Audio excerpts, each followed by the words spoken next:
చిత్తూరు జిల్లా కుప్పంలో పెంచిన విద్యుత్ ఛార్జీలకు నిరసనగా వైసీపీ నేతలు ర్యాలీ చేపట్టారు. రెస్కో ఎండీకి వినతి పత్రం సమర్పించారు. అనంతరం వారు మీడియాతో మాట్లాడారు.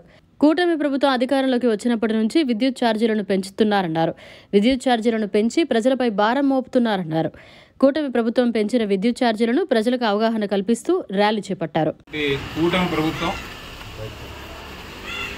మరి ఎలక్షన్ హామీలు ఏవేవైతే చెప్పారో వాటన్నిటినీ కూడా తుంగలో తొక్కుతూ ఒక్క హామీ కూడా నెరవేర్చకపోగా ప్రజల్ని మభ్యపెడుతూ డైవర్షన్ పాలిటిక్స్ చేస్తూ ఎవరికి తెలియకుండా ఈరోజు వారు ఇచ్చినటువంటి ప్రధానమైన హామీ కరెంట్ ఛార్జీలు పెంచబోము, వీలైతే కరెంట్ ఛార్జీలు కూడా తగ్గిస్తాము అని ఏదైతే మరి అప్పటి ప్రతిపక్ష నాయకుడు ఇప్పుడు ముఖ్యమంత్రి గారు నారా చంద్రబాబు నాయుడు గారు ఒక్కసారి కాదు 10-15 సార్లు పలు చోట్ల కూడా ఆయన చెప్పడం జరిగింది.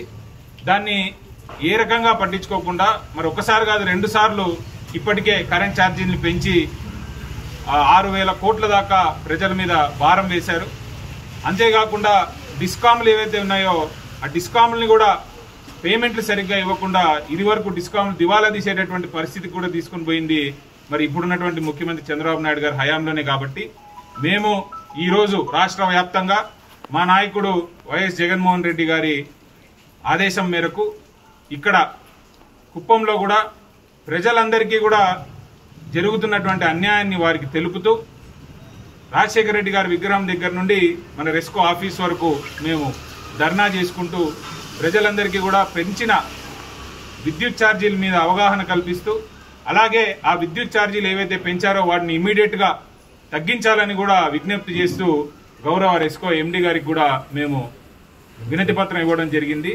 రాబోయేటటువంటి కాలంలో ప్రజలందరూ కూడా మోసపోయామనేటటువంటి విషయాన్ని ఇప్పటికే గమనిస్తూ ఉన్నారు, గ్రహిస్తారు. ఖచ్చితంగా రాబోయేటటువంటి కాలం మరింత ఉధృతంగా మేము పోరాటం కొనసాగిస్తాం.